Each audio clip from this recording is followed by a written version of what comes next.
আসসালামু আলাইকুম দর্শক, আপনারা কি এমন একটা আলোচনা শুনতে পান বা শুনেছেন কোথাও?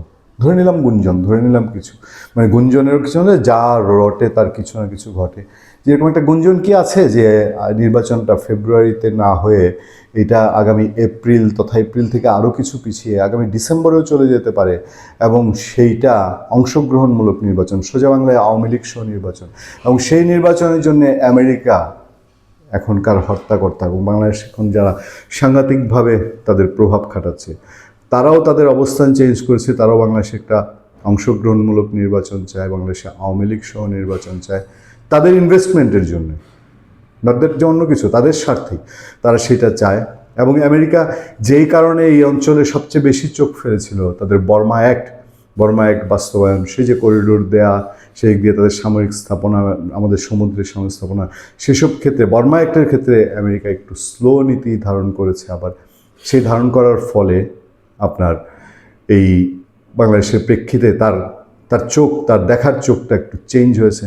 পাশাপাশি ভারতের চোখে দেখার যে বিষয়টি ছিল, একেবারে ভারতকে অ্যাভয়েড করে দেখার চেয়ে ভারতের চোখে কিছুটা দেখা, সেই আলোচনাও আপনারা কি শুনেন কিনা আমাকে একটু জানাবেন। আজকে একটা রিট হয়েছে কোর্টে, সেই রিটটা আমার আলোচনার মূল সূত্রপাত না। আলোচনার সূত্রপাত দুদিন ধরেই আমরা বিভিন্ন জায়গায় বিভিন্ন আলাপ শুনছিলাম, সেই আলাপের পরিপ্রেক্ষিতে চলুন আমরা একটু রিটটার খবরটা জানি। একই দিনে জাতীয় সংসদ ও গণভোটের তফসিলের বৈধতা চ্যালেঞ্জ করে রিট করা হয়েছে।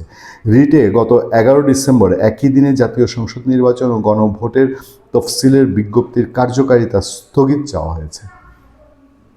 আমি ভূমিকাতে যে কথাগুলো বললাম, এই কথাগুলো বাস্তবায়নের জন্যে কোনো ধরনের কি কোনো ছাপ দেখতে পাচ্ছেন কি না? এই রিট তো দুদিন পর পর একটা করে, এর আগেও কিন্তু করেছে, সেগুলো বাতিল হয়েছে।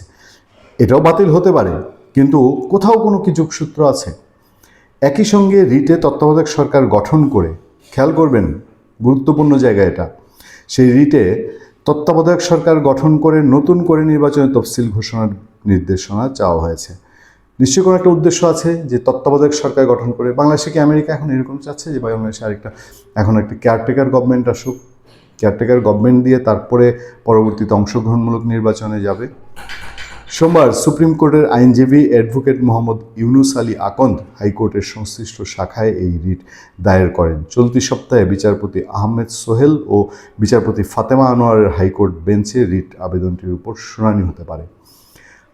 আইনজীবী ইউনুস আলী আকন্দ বলেন, অন্তর্বর্তী সরকারের কথা সংবিধানে কোথাও উল্লেখ নেই, তাই এই সরকারের অধীনে কোনো নির্বাচন হতে পারে না। তত্ত্বাবধায়ক সরকার বা নির্বাচিত সরকারের অধীনে নির্বাচন হতে পারে। আপনাদেরকে আমি নিশ্চিত করে বলি, বর্তমান যে অন্তর্বর্তী সরকার আছে, এই সরকারের বৈধতা নিয়ে সামনে বড় প্যাচ তৈরি হতে পারে। এটা এমন না যে আওয়ামী লীগ হঠাৎ করে উড়ে এসে জুড়ে বসে আওয়ামী লীগ সেটা করে ফেলবে। এটা আইনের গতিই তা বলে, এবং বিজ্ঞ আইনজীবীরাও তো সেটা বলেন। কারণ এটা তো এখনও কোথাও কোনো বেজ নাই।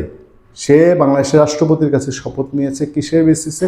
উচ্চ আদালতের এক রেফারেন্সের বেসিসে, যেই রেফারেন্সের এখনও আগা মাথা লেজ গুটি কেউ কিছু খুঁজে পাচ্ছে না। কোথায় সেই রেফারেন্স? কোর্ট বসে সেই রেফারেন্স দিয়েছে, খুঁজে পাওয়া যায় না।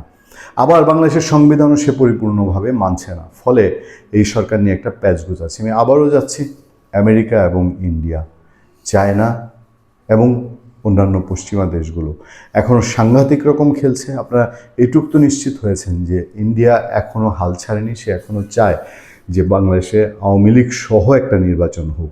নির্বাচনের দিকে দ্রুত দেশ এগিয়ে যাচ্ছে, নির্বাচন প্রয়োজনও বাংলাদেশে, ডক্টর ইউনূস সরকারের বিদায় প্রয়োজন, কিন্তু কোথাও না কোথাও যেন একটা গুরুতর প্যাচ লেগে আছে। আতিক রহমান পূর্ণিয়া, ভালো থাকবেন, সুস্থ থাকবেন।